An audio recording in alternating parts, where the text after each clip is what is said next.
upon a time, there was a queer utopia. People could be themselves and love who they love and express a variety of gender identities. The name of this utopia, of course, was Berlin, Germany, right before the rise of the Nazis. At the heart of it was a Jewish German man named Magnus Hirschfeld and his Institute for Sexology. He basically pioneered queer healthcare. That's right, a German gay Jew had figured out that sexuality exists on a spectrum and is something innate in people, and he was spreading these ideas throughout Europe and the rest of the world in order to gain acceptance and, educate. His institute became a hub of LGBTQ resources. There was a library, there were fabulous costume parties, and there were even gender-affirming surgeries for trans folks. And then came the Nazis. One of the first things they did was to raid and destroy Magnus's institute. They burned his books. They destroyed his research. In fact, they banned all gay media. They ruined the utopia, and they set back understanding and acceptance of LGBTQ people by decades. Thankfully, Magnus was abroad when his institute was destroyed, but he didn't live till the end of the war, so he never got to return to Berlin. We like to think of the past as distant, but when I think about the drag shows of Berlin and people like Magnus, I'm reminded of my own friends and my own community. And suddenly the past seems like it's the present. All right, so the question that we're going to pose in this video is America the next Germany, right? So what we have to understand is what actually took place in Germany that led to the destruction of Germany after Adolf Hitler. So that's what we're going to cover in this video.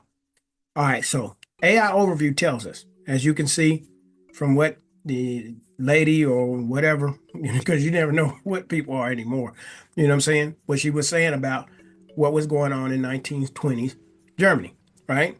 In 1920s Weimar Berlin, homosexuality flourished in an unprecedented, vibrant scene of over 100 LGBTQ plus clubs, bars, political groups, and publications. And you can see who was leading all that because she told you that it was a Jewish man, right? Making it a global queer capital despite the lingering illegality of male same-sex acts under paragraph 175.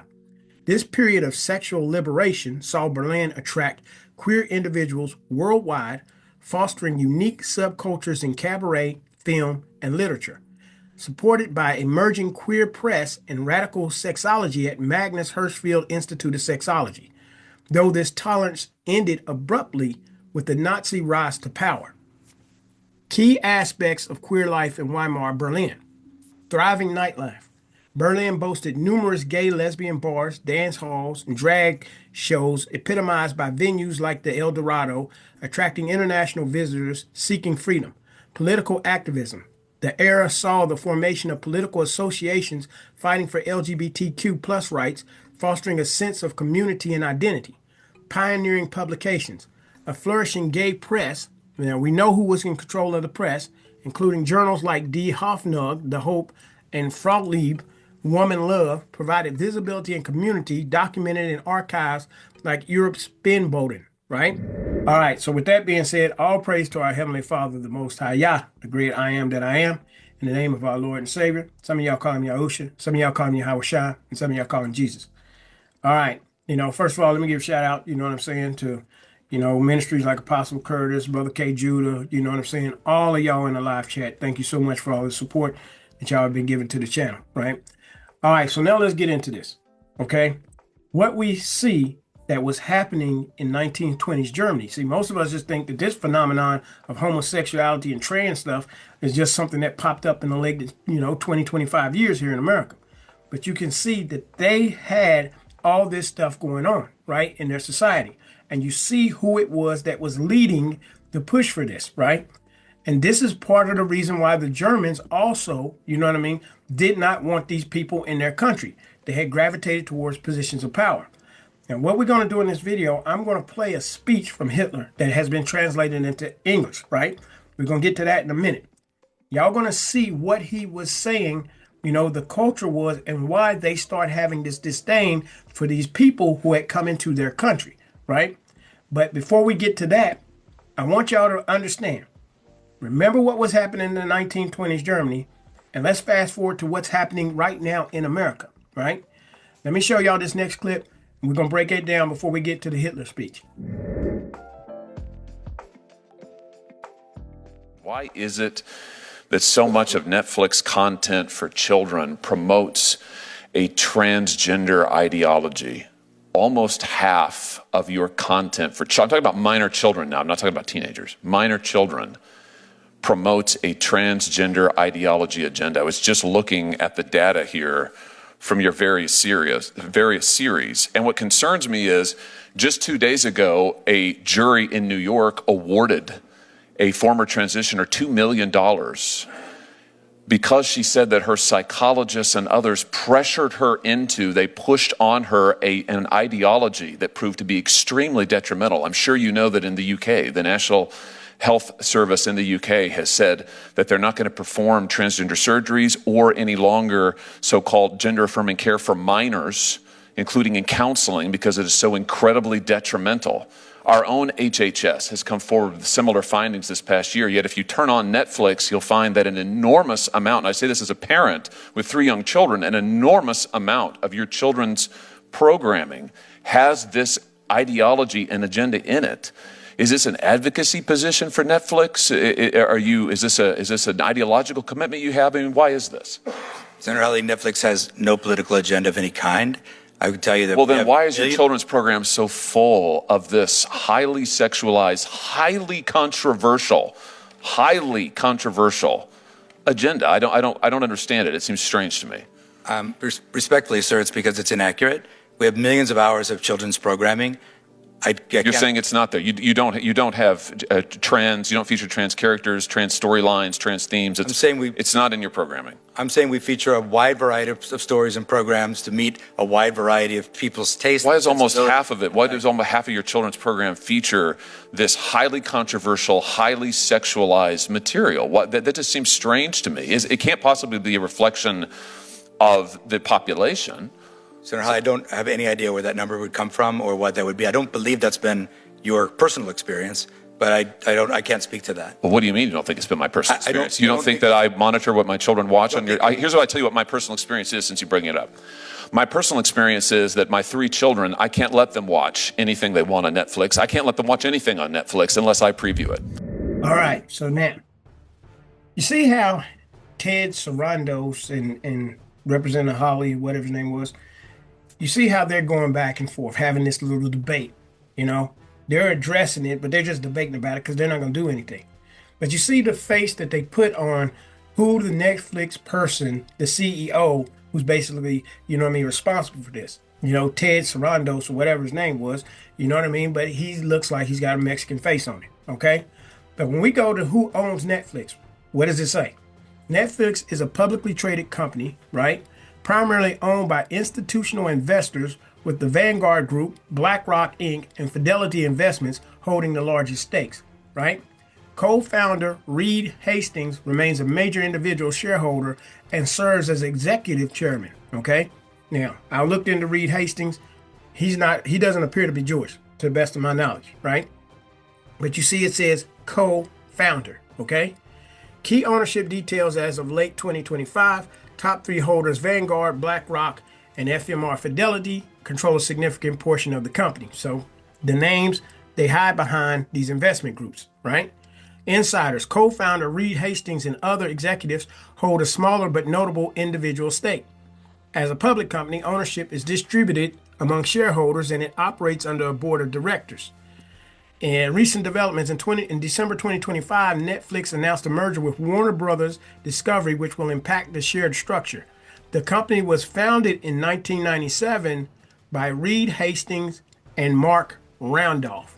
So you see, there's the 2 founders. Remember, they take co-founder Reed Hastings, put his picture up there, but then they threw Mark Randolph in here. So now, of course, I looked up who's Mark Randolph. Y'all already know.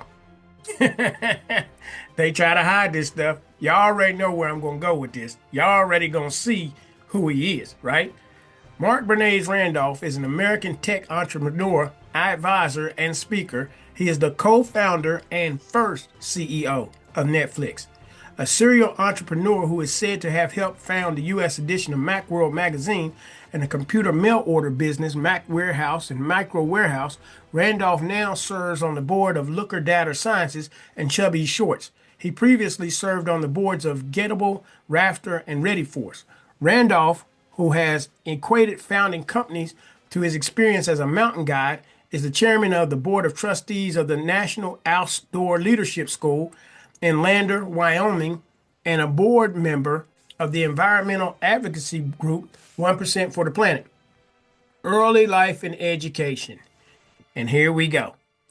Randolph was born to a Jewish family in Chappaqua, New York, the eldest child of Stephen Bernays Randolph, an Austrian-born nuclear engineer turned financial advisor, and Muriel Lipchick of Brooklyn, New York, who ran her own real estate firm.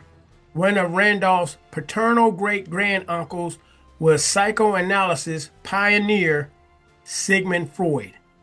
Another paternal great-uncle of Randolph was Edward Bernays, the propaganda guy, an Austrian-American pioneer in the field of public relations and propaganda. Randolph spent his summers during high school and college working for the National Outdoor Leadership School, becoming one of its youngest instructors. He graduated from Hamilton College in New York with a geology degree. So now you see why they have taken over Netflix, and now you see why they are targeting children in their programming, right? Now, as many of y'all already know, these people claiming to be the children of Israel, right? If you are promoting this type of stuff, that is directly contrary against the law. You should be under the curse of the law, right? If you're the true children of Israel, right? You should not be participating in none of that stuff. The same thing that they were pushing in Germany in the 1920s, they're now pushing in America in the 2020s, right? Now let's go to the scripture. Deuteronomy 23:17, what does it say? There shall be no whore of the daughters of Israel, nor a sodomite of the sons of Israel. 1 Corinthians 6, verse 9 and 10, what does it tell you? Know you not that the unrighteous shall not inherit the kingdom of God? Be not deceived. Neither fornicators, nor idolaters, nor adulterers, nor effeminate, nor abusers of themselves with mankind. Now, that's written abusers of themselves with mankind, but I'm going to go show y'all the Greek word in a minute, okay? Nor thieves, nor covetous, nor drunkards, nor revilers, nor extortioners shall inherit the kingdom of God. Next, we go Deuteronomy 22:5. What do we see?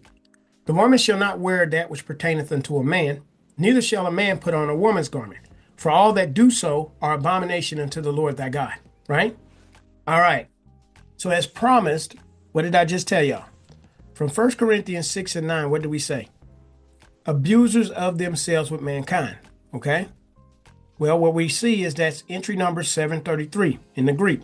So now let's go and check it out. All right. Arsenokoites, right?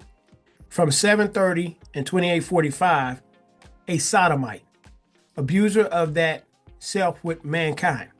So you see, not only does it say that, the effeminate, men that act like women, would not inherit the kingdom of God, but also the homosexual, the sodomite himself shall not inherit the kingdom of God. And yet here you have these people who claim to be children of the covenant running around here pushing all of this crap on everybody else's children, right? And then they profit off of this.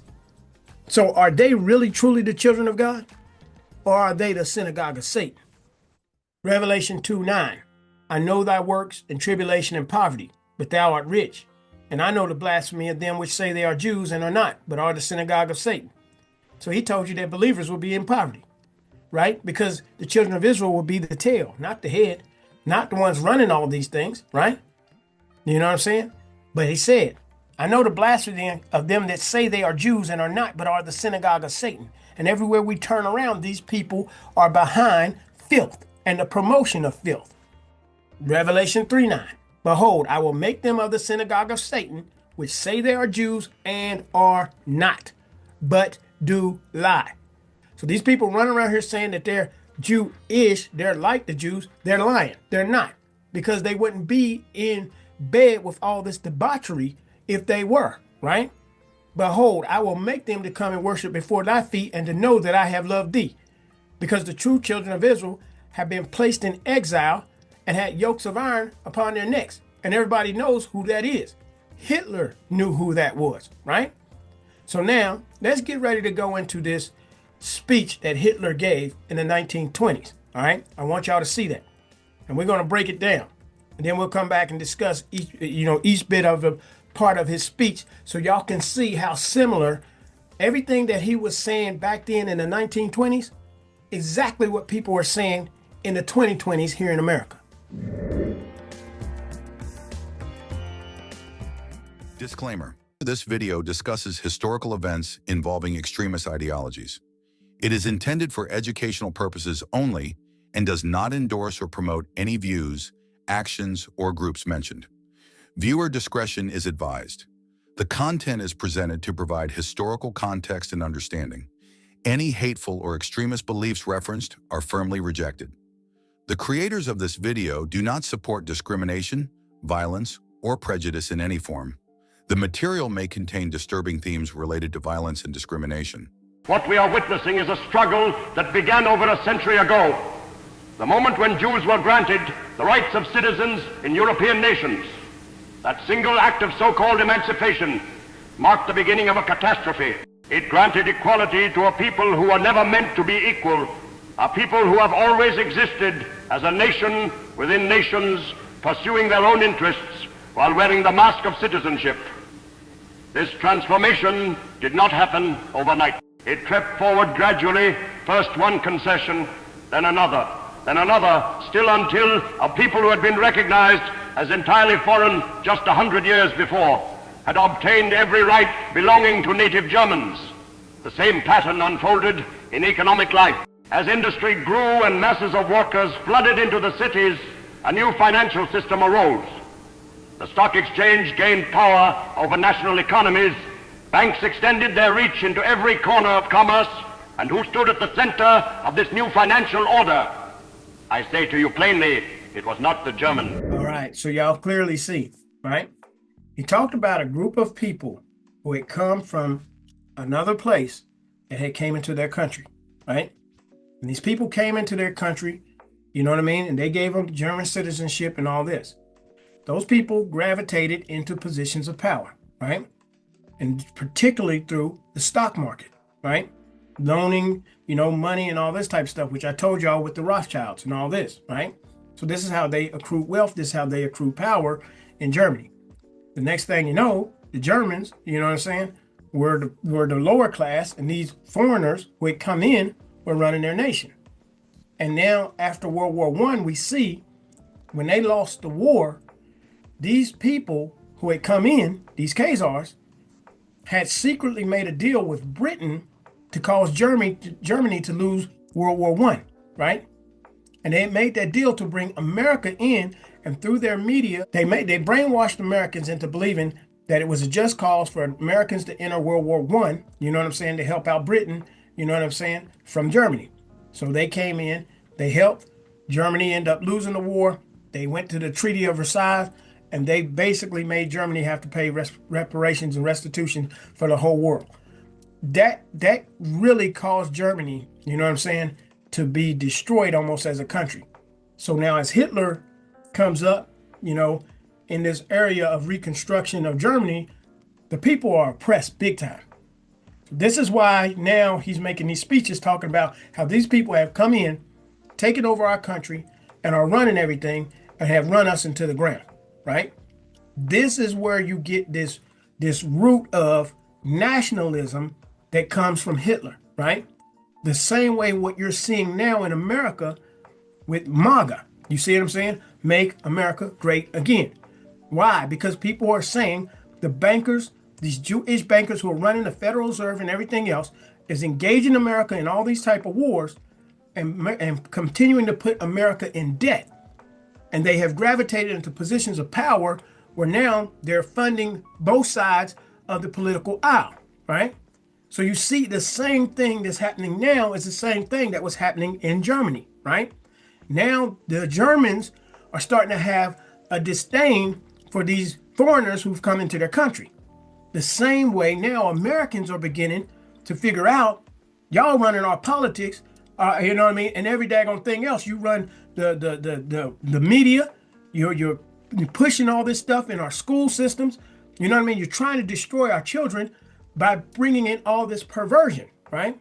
So you see the exact same thing is happening in America that was happening in Germany, right? So now let's go back to Hitler's speech, because y'all got to see a whole lot more of this.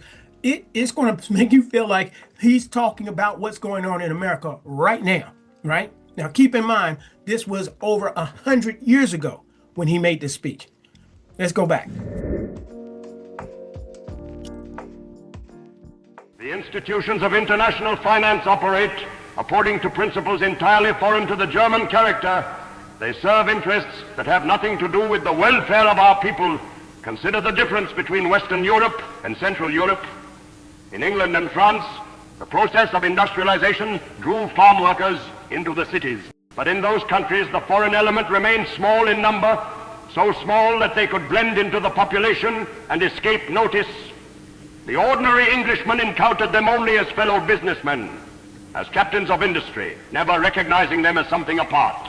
This is why certain political ideas took root so easily in the West. When the masses cannot identify who truly guides them, they can be led to believe they are governing themselves. They call this system democracy.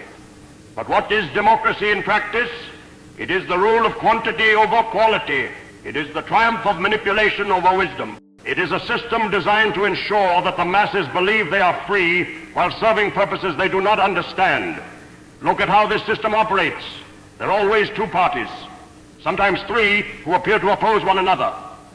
The public watches them fight. When one party exhausts public patience, the other takes power. Then the cycle repeats. The people believe they have made a choice. In reality, nothing has changed. The word freedom is constantly invoked. But what does freedom mean to those who rule? It means freedom to pursue their interest without interference. And what does freedom mean to the common man? He believes it means he can say what he likes and go where he pleases. He does not realize that the freedom to speak means nothing when the words that shape opinion are controlled by others. Told you, right? Two parties, sometimes three.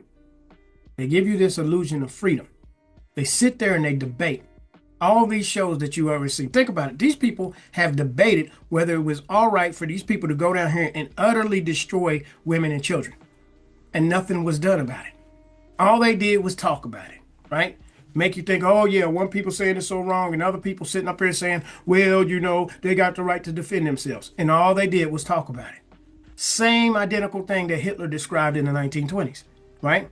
And then they come in and try to take your free speech, you know what I'm saying? Whenever you talk about this group of people who are a nation within the nation, right? They're looking out for their own self-interest. They've said it numerous times, right? We have seen it in many clips where they talk about, you know, looking out for the Jewish people. We're going to have to go in and take over TikTok and stop their free speech, stop them being able to speak against us, right? You can talk against anybody else. You can talk against the Most High Yah, and they won't say anything. But if you start talking against them, they come after your platforms, and then they come after you, right? Let me show you what I mean. All right. So as many of you know, right, they put an article on me in the Canary Mission a long time ago, right? I didn't even know that they had done it.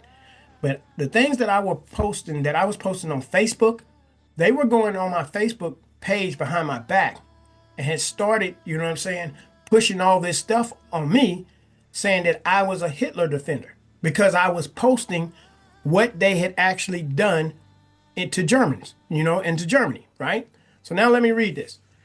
Overview. Timothy Stevens has defended Hitler, denied the Holocaust, spread anti-Semitism, and promoted anti-Jewish conspiracy theories, including blaming Jews for the slave trade, right? Which you see all that stuff now is coming out. He has also demonized Judaism and promoted the far right's hatred of Jews. So you see, they didn't say I had a hatred of Jews. They said it was the far rights, but they said I'm the one that's promoting these Christian extremists' hatred of Jews, right? Stevens has self-identified as a Hebrew Israelite in reference to the black Hebrew Israelites, right? And an African-American group which members claim to be the true descendants of the ancient biblical Hebrews, right?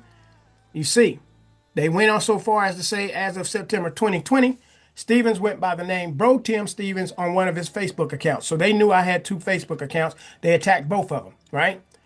Defending Hitler. On September 12, 2020, Stevens shared on Instagram, quote, ascribed to Hitler that claimed the white Jews know that the Negroes are the real children of Israel. Their plan for world domination won't work if the Negroes know who they were, right? So they went to my Instagram and was finding out information, right? On July the 9th, 2020, Stevens promoted in a Facebook video the book The Nazis World War II by Robert Edwin Herstein, the source of the alleged Hitler quote, which I didn't say that was the source. They lied, right? In the video, Stevens said, see the Jews and all those people over there in Germany, they knew that these Jews were not the real Jews. You see, so that's why they destroyed Germany. That's why they made Hitler out to be this bad guy, right?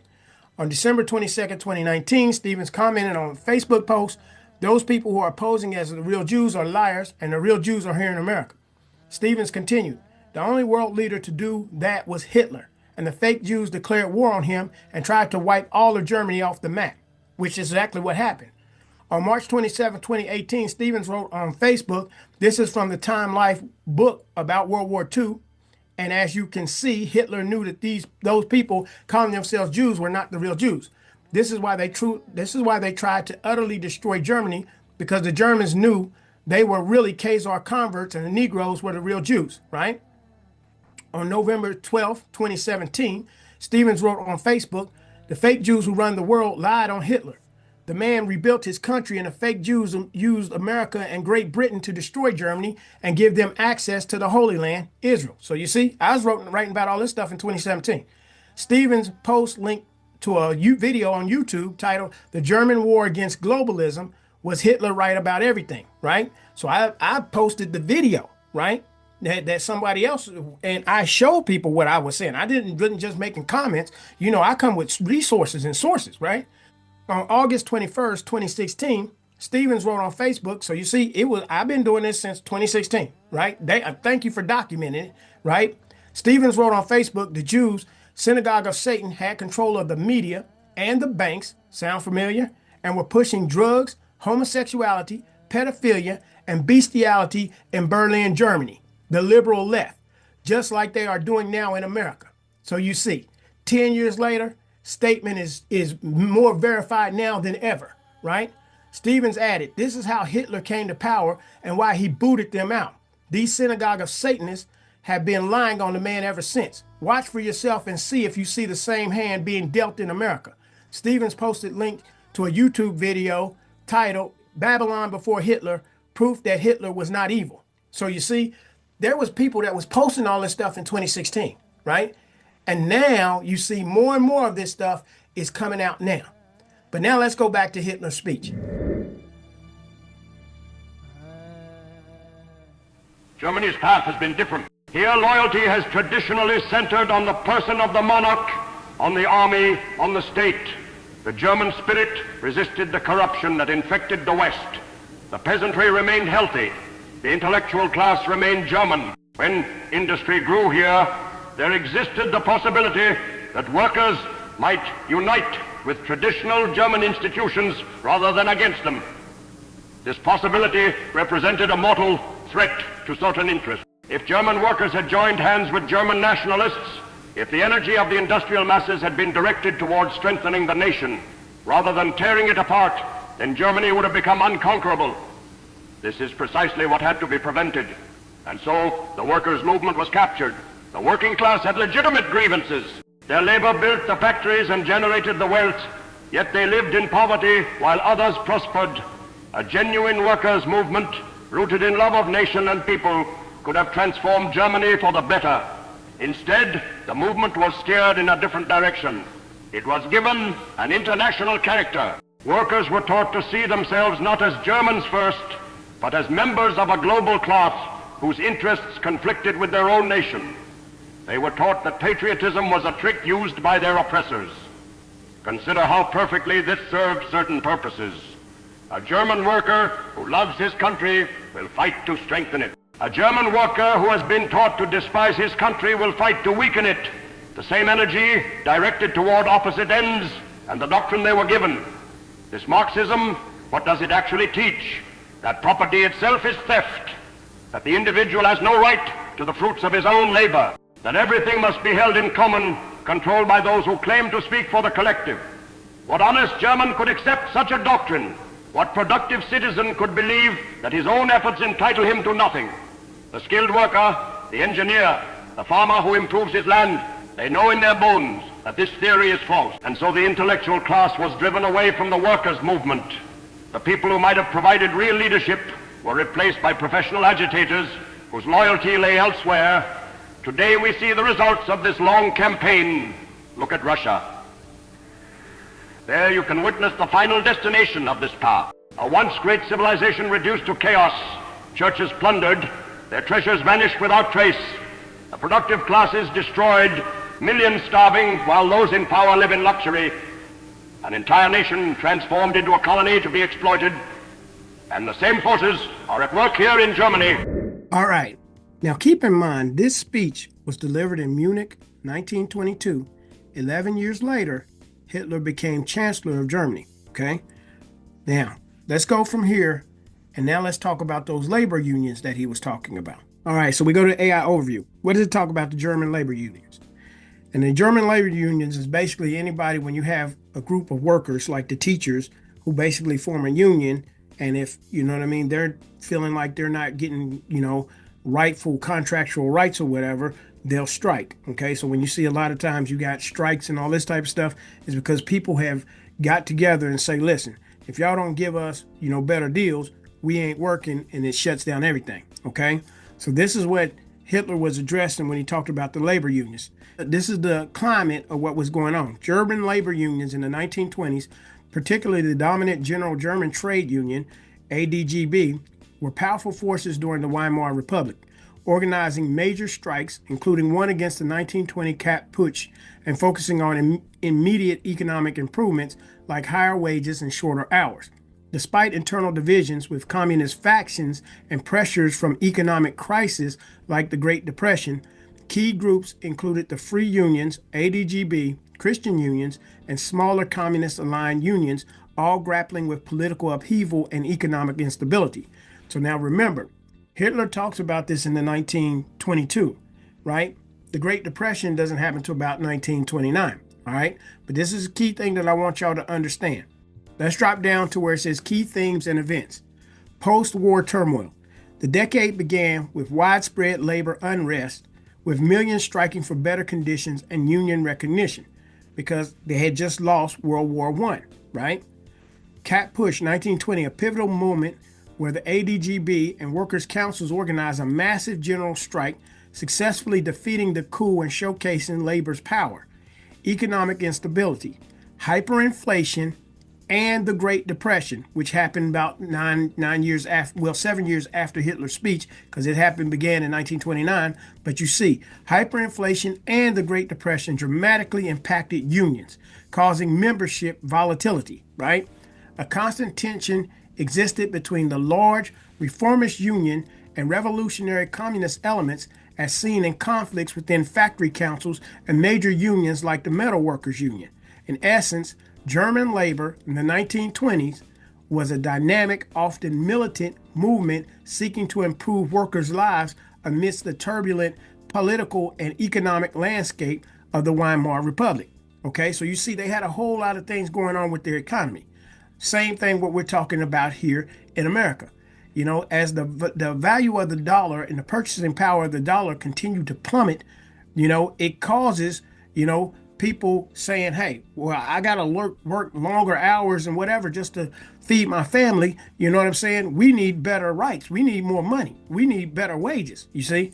So this is the climate of which Hitler was operating in the 1920s before he ever even came to power. Now let me show y'all this next clip.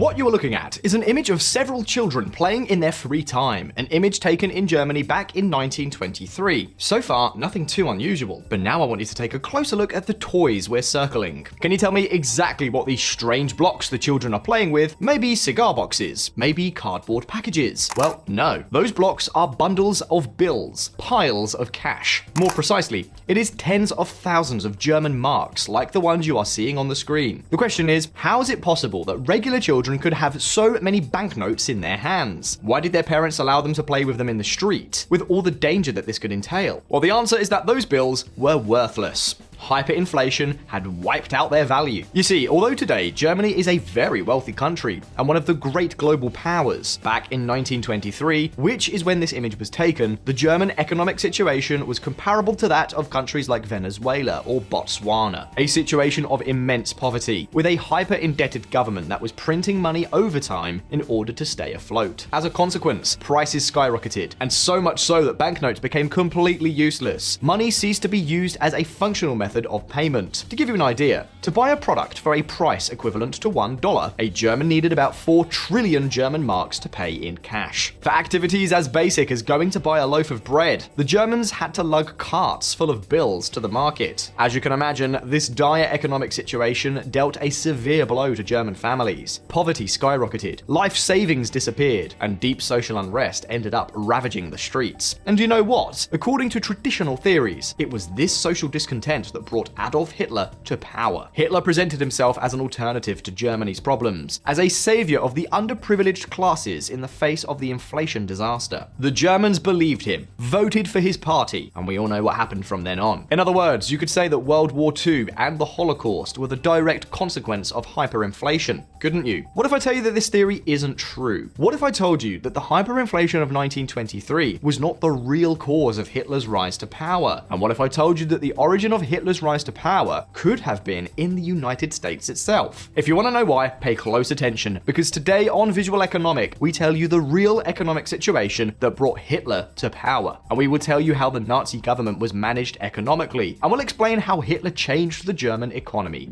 All right, so you see, now he goes to tell you these banknotes, you know what I mean? That the German banknotes got to the point kids was playing with it just like it was paper toys, right? Because it was worthless. The same banknote this. When I was a child, this banknote right here, I could take and go get a 12-ounce can of soda, get a candy bar, and get a bag of potato chips with this same dollar bill, right? Now you take this same dollar bill, you can't get a candy bar, you can't get a bottle of soda, and you cannot get, any potato chips. Not with $1. So what does that tell you about that paper note right there? It's lost its value. You see?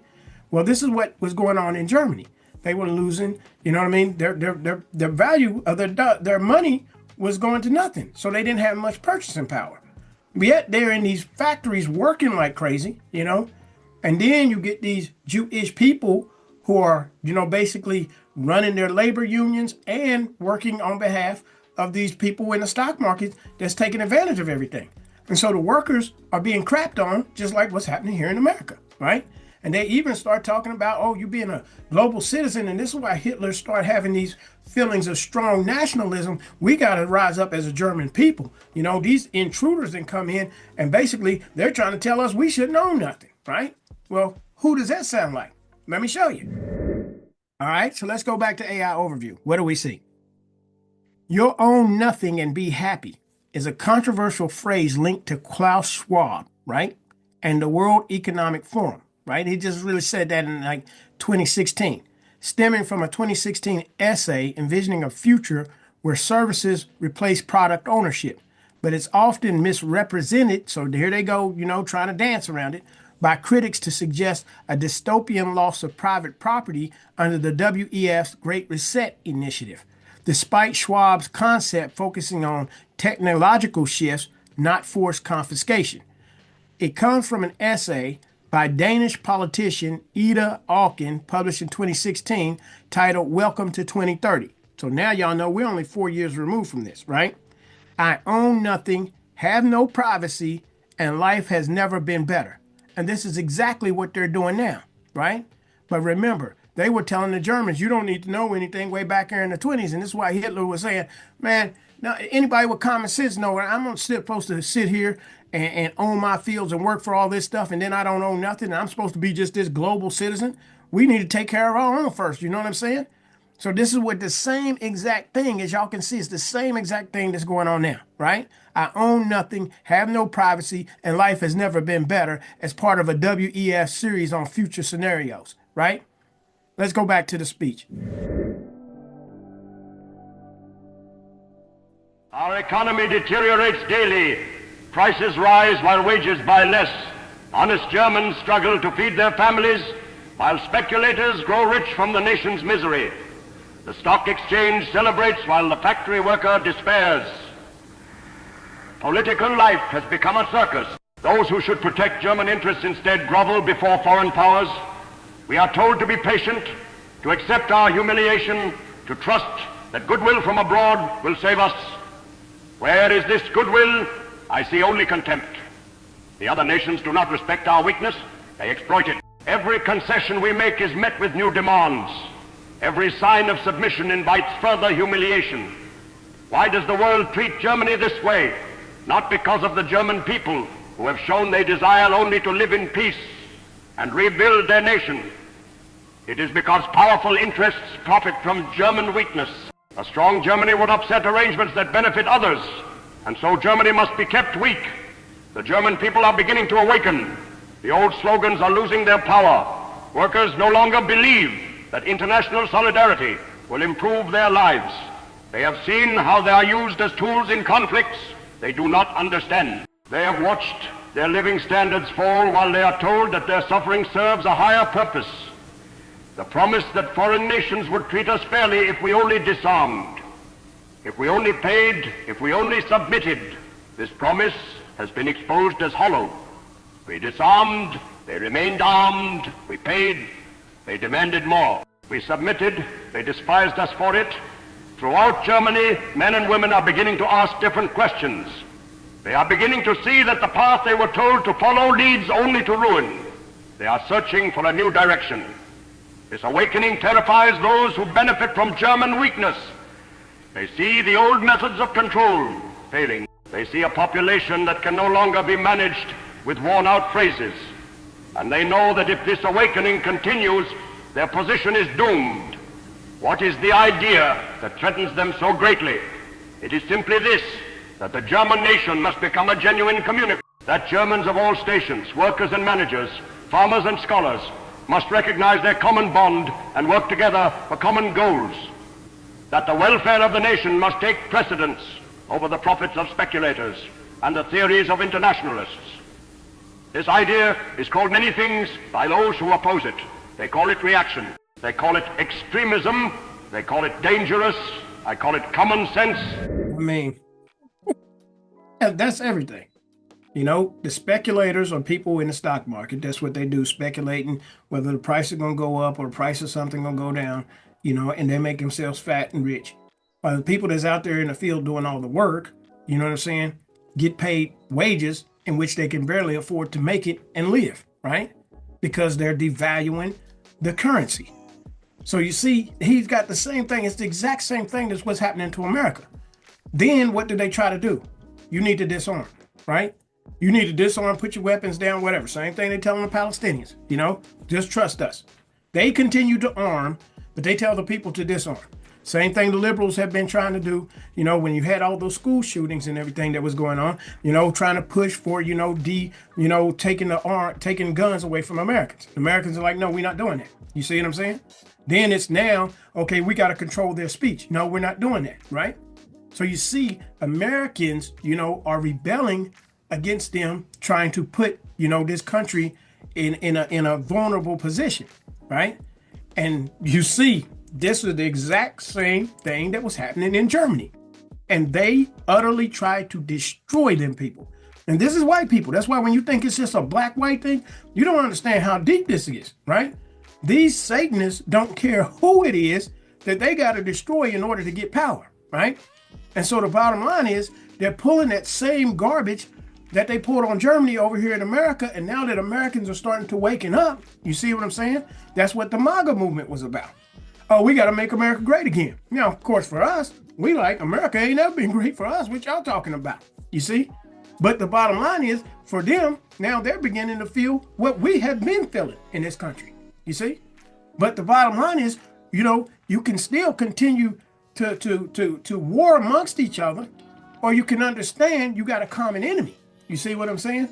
And that common enemy is the one that's trying to defraud you of everything that you work for. Period. You know? And the bottom line is, this is what's going on in the country today. And this is what was going on back there with the Germans, right? Because they had destroyed their economy. And then anytime somebody tries to stand up and try to say, listen, this is what these people are doing. They're an extremist. We got to shut them up.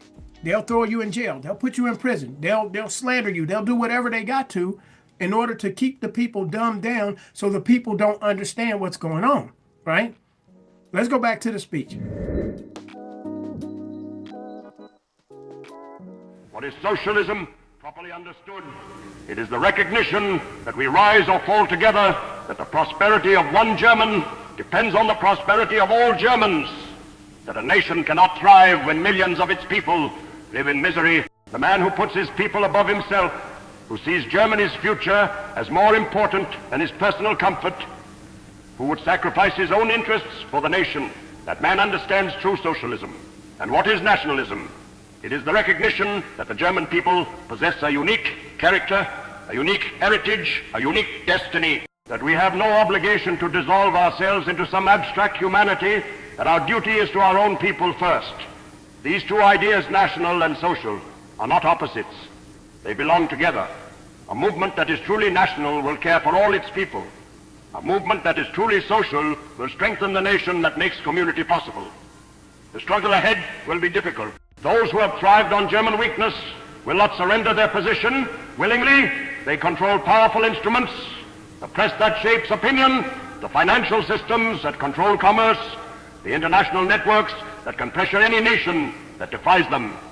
They are already working to silence opposition. Laws are passed in the name of protecting the republic that are actually designed to protect those who are destroying the republic.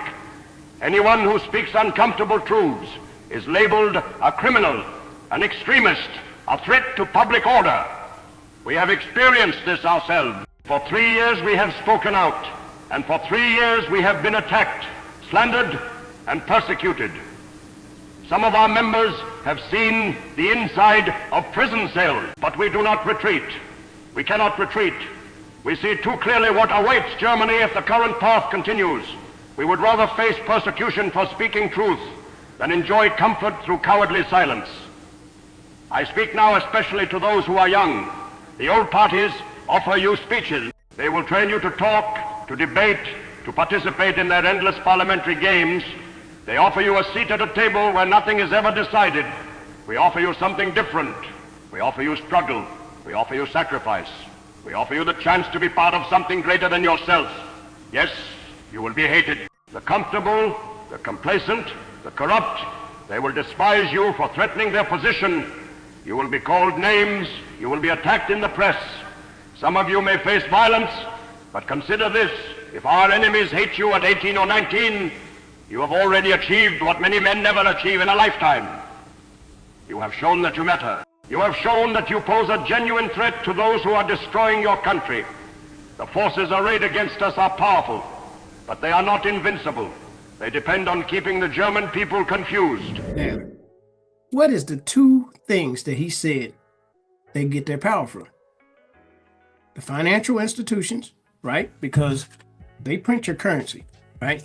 Their money is unlimited because they print it out of thin air, right? And the press, the media. And you see, they're always positioned in the financial institutions and in the media, right? That way they control narratives, right? And when those narratives, start going against them, that's when they start funding your politicians and telling your politicians, y'all better get out here and start passing some laws against these extremists speaking against us. Let me show you. All world leaders, all politicians must lead in this effort. Words are not enough. Political speeches are not enough. Laws must be passed, severe, tough, real laws that will put these hate mongers away in prison for a long time.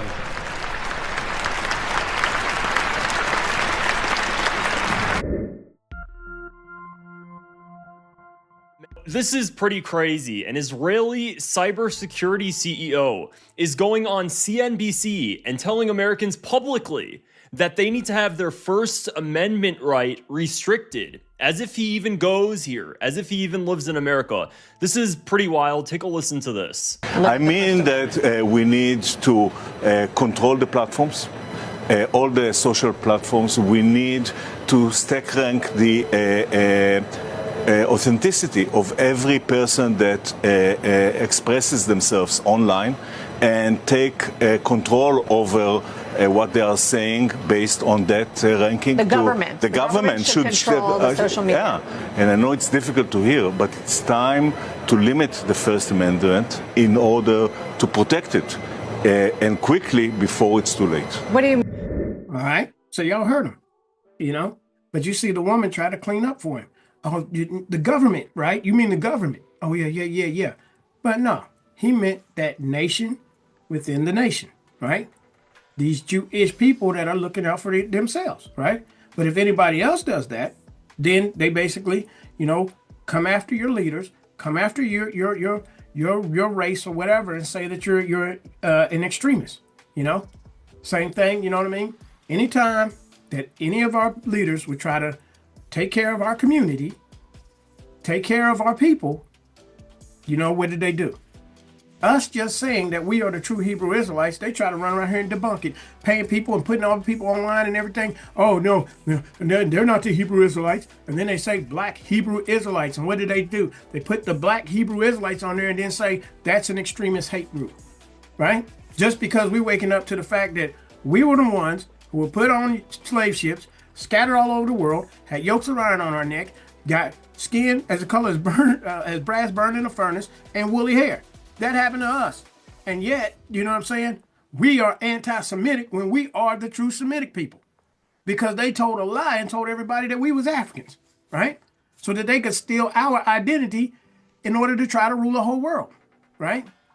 But let's go back to the Hitler speech.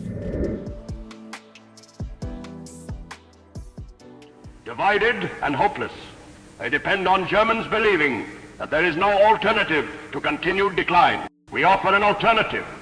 We offer a vision of Germany restored, not the Germany of defeat and humiliation, but a Germany of strength and honor, a Germany where workers are respected, where families can prosper, where young people have a future worth building. The battle we face will not be decided by lawyers in courtrooms or politicians in parliament. History is made by those who act, by those who risk everything for what they believe, by those who refuse to accept that decline is inevitable. I am convinced, this is our deepest faith, that out of this present misery, a new Germany will arise. Not the broken Germany we see today, but a true German nation, a nation where Germans are masters in their own house, a nation worthy of the sacrifices made by generations before us. That Germany is worth fighting for, that Germany is worth suffering for, that Germany is worth suffering for. The hour demands that we resist, that we stand firm, that we never surrender our vision of what Germany can become. This is the path we have chosen. This is the path that leads forward. And this is the path that will one day lead to a Germany that fulfills the dreams of our ancestors, a Germany truly of the German people. All right, so y'all see, right? You see how he began to build this following up by telling the German people we need to unite. You know what I'm saying? These foreign invaders have come in here and taken over our country. And now they're basically trying to tell us, you know what I'm saying? We're supposed to be peasants and they're supposed to be the kings and the rulers, right? Same identical thing that's going on here in America, right? MAGA, that's what that was all about. Make America great again. These people are like, wait a minute. The value of our dollar is going to nothing. We keep getting involved in all these wars, you know what I'm saying, that we have to pay for. You know what I mean? Billions of dollars is going over here to the state of Israel. You know what I'm saying? And what do we get out of it? Nothing. We can barely afford, rent and all this type stuff. And y'all run around here, got all kinds of people that's coming into the country and they're getting all kinds of government assistance, but the real citizens ain't getting no government assistance. So what you see is going on here is that people are beginning to build this nationalist, socialist awareness even here in this country. And then that's when they come in and say, oh, this is what happened to us, with the Germans, right? And now you're beginning to see them talking about fleeing, right? But now that y'all kind of understand the layout, I want y'all to listen to this clip from Sabi Sabs, because she don't even understand it. It's just common sense. But she don't understand. She sounds a whole lot like Hitler. Let me show y'all this next clip. So just recently this week, Benjamin Netanyahu gave a presentation of sorts, and he also made a speech along with this that I think a lot of people need to pay close attention to. Now, he also recently said that he wants to move away from the dependence on the United States. He wants Israel to move away from U.S. dependence within 10 years. But there's a reason for that. So we're going to start with the economic statement first, and then we're going to get into what he says about the future of Gaza. And it should send a red flag to everyone, because all these politicians are lying to you, whether it's about this Trump Gaza plan or whatever. You need to hear what Netanyahu is saying. It's a shame. A lot of people did not cover the story, mainly corporate media. But you can see this right here. We're going to get started with the economic portion of this presentation. Right here, he is talking about Israel's debt to GDP ratio. Everyone pay close attention to this. Let's look at what happened. This is 2002, 2003. Israel was right here. I had the good fortune of steering it into a free market economy. You can see what happens. The debt to GDP ratio goes down and stays down. But look at what happens in the other economies. Look at the USA, shoots up. Look at the advanced economies, Europe and others. So does everybody see what is going on here with the debt to GDP ratio? Netanyahu just showed you that when you compare Israel to the other countries in the West, in particular the United States, they are remaining steady and we are not. This is debt to GDP ratio. Now, part of this has to do with the fact that we give them resources, right? We provide resources to Israel. We give $3.8 billion a year to Israel. And that was prior to October 7th anyway. So we're giving everything to them, but look at where we are on that chart. So their economy, according to these numbers, is remaining steady, even post October 7th, but ours is not. So once again, this goes to show you this is what happens when you don't take care of people right here at home and you send those resources abroad. They're doing just fine. And I also believe this is part of the reason why he said he wants to move away from U.S. dependency within 10 years, because number one, they pretty much have everything that they need. And number two, they can always lean on other countries for that. One of them in particular that they're looking at is India. They're looking at going to India for help.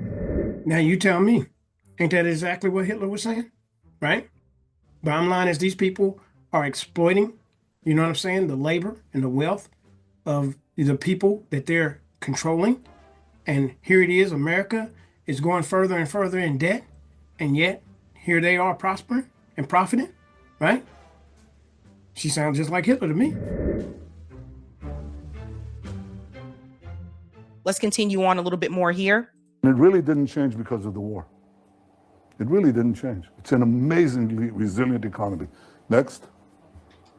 This is the unemployment rate. Goes down, down, down, down, down, and goes down. Keeps on going. Israel's unemployment rate is steadily going down over the years. Now, this graph starts with 2009, bringing them all the way to 2025. The United States unemployment rate has increased. You see what I mean when I say foreign policy is domestic policy? They're doing a lot better than we are here, and we're helping them out, but we're not helping our own people here. That's the unemployment rate. Same thing Hitler said. But we've all been told, you know what I'm saying, in American educational system, that he was a horrible guy.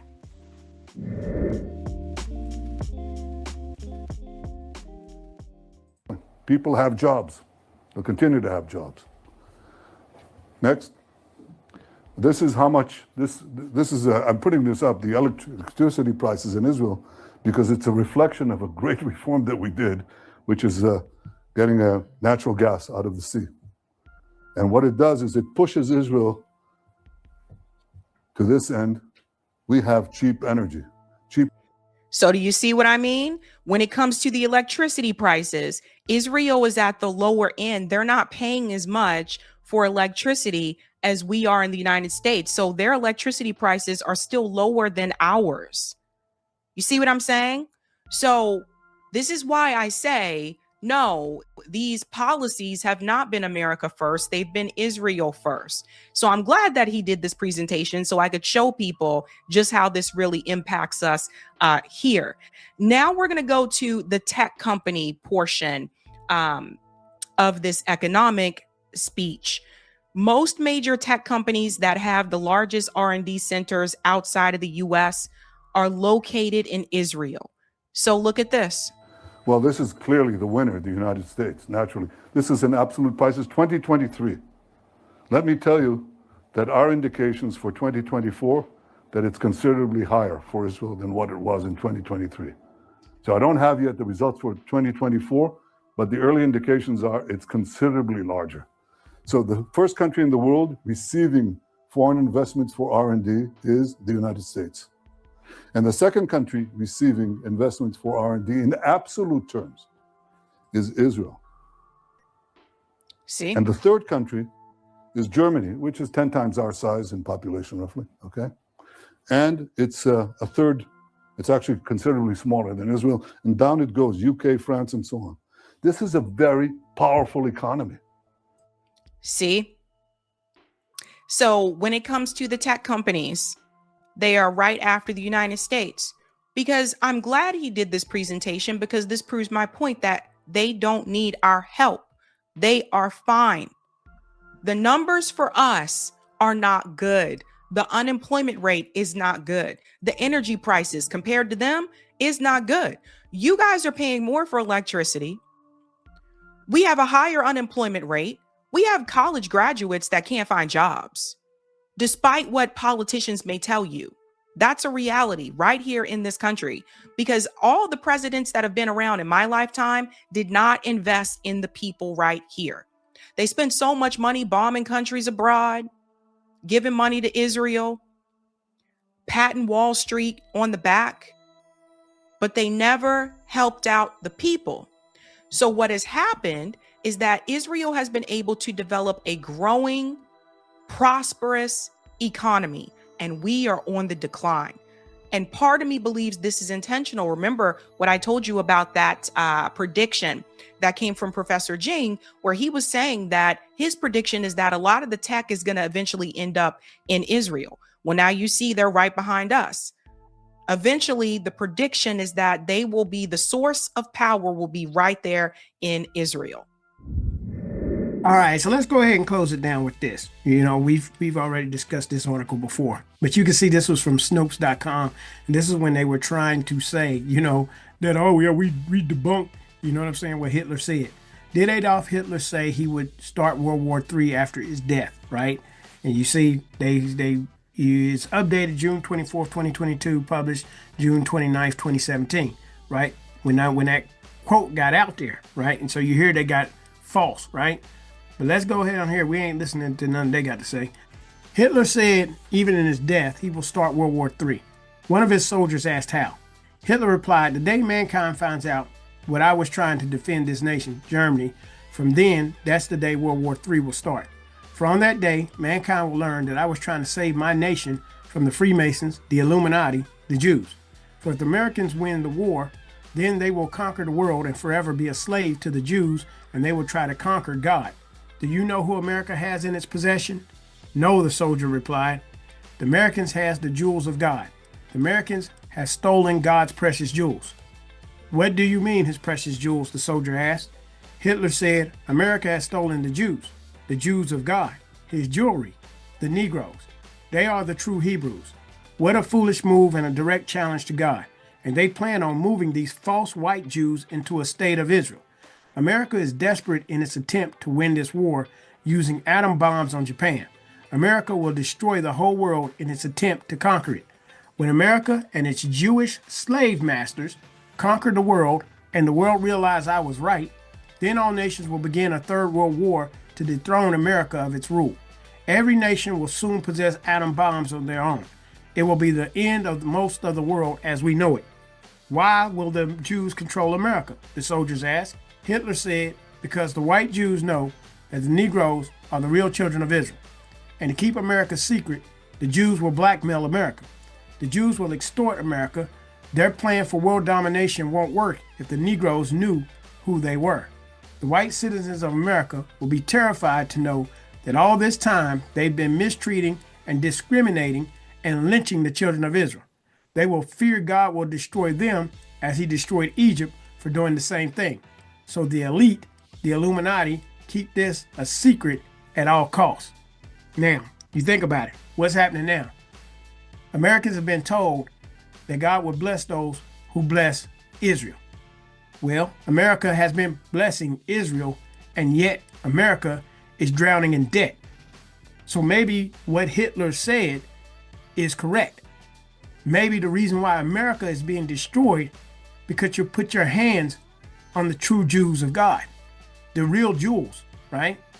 And now you must repent, right?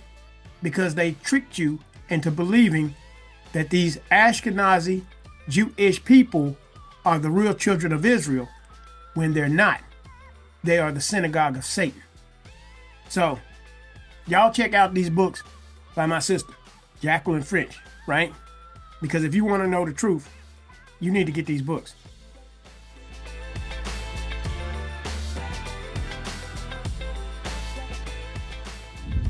All right, so now y'all see she sounds just like Hitler, right? You know what I mean? They call me an anti-Semite, you know what I mean? I'm a Hitler supporter, all this kind of garbage they put on me, you know what I'm saying? For just say, hey, that's what they did to their economy, you know what I mean? So here's what it is. I don't care what they call me, right? But once again, I was going to put another speech in this video, but it ain't. This video will be forever. So I might have to do a part 2 to this, okay? But once again, I thank each and every one of y'all for watching, you know what I mean, supporting the channel. You know what I mean? All y'all in the live chat, shout out to all of you. You know what I'm saying? Love all y'all because y'all have really, really been supporting the channel over the last, you know what I'm saying, year and a half. You know what I'm saying? And the channel has continued to grow. So I give all praise to the Most High Yah for that and for each one of y'all. All right? But, you know what I'm saying, hopefully, you know, we'll get another one. I'm because I had that other speech to put in here, but it'll make the video too long. So we're going to do a part 2. And then I got to show y'all another one. You know what I mean? Sister sent me a video, and it's like this one Israeli dude just running around here talking about God is dead and all kinds of stuff. So I got to do that video too. It's like, man, these people are off the chain with their wickedness. All right. But anyway, y'all have a blessed, wonderful day. Most High bless each and every one of y'all till we meet again. Let's get out of here with Brother K. Judah. This video that was, you know, created by Sister Dee. You know what I'm saying? Till we meet again. And the link is in the description. You know, y'all keep getting in the comment like, yeah, man, where can I get the song from? It's in the description. The link is in the description. Y'all have a blessed, wonderful day. Shalom.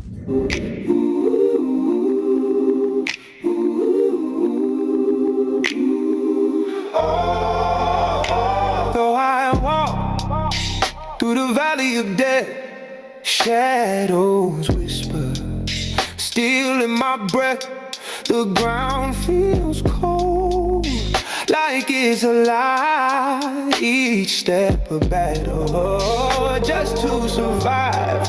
Though I walk alone through the dark, through the storm, but I'm not afraid. No, I'm not afraid. No, I'm not afraid. A light inside, it's my barricade. The trees, they shiver, they bend and creak. The wind, it howls, the future bleak. Yet my heart beats loud. sold a steady drum. It tells the night I won't succumb. They can't break me. No, they won't. No, they won't. My soul's on fire. They don't know. Though I walk alone through the dark, through the storm. But I'm not afraid. No, I'm not afraid. No, I'm not afraid. A light inside. It's my barricade. Fear is a shadow. It clings to the weed. But I got a voice and I let it speak. Mountains crumble, the skies might fall, but I'll rise up, I'll rise through it all.